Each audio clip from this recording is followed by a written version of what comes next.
నీకేమీ లేదని ఏమీ తెలియదని అన్నారా, నిన్ను అవమానపరిచారా?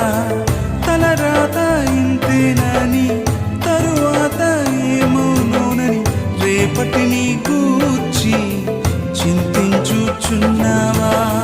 చింతించకన్నా యేసు మాటను మరిచావా? మారాను మధురంగా మార్చెను చూసావా? చింతించకన్నా యేసు మాటను మరిచావా? మారాను మధురంగా మార్చెను చూసావా? కన్నీరేలమ్మా, కరుణించు యేసు నిన్ను విడువబోడమ్మా. కలవరపడకమ్మా, కరుణించు యేసు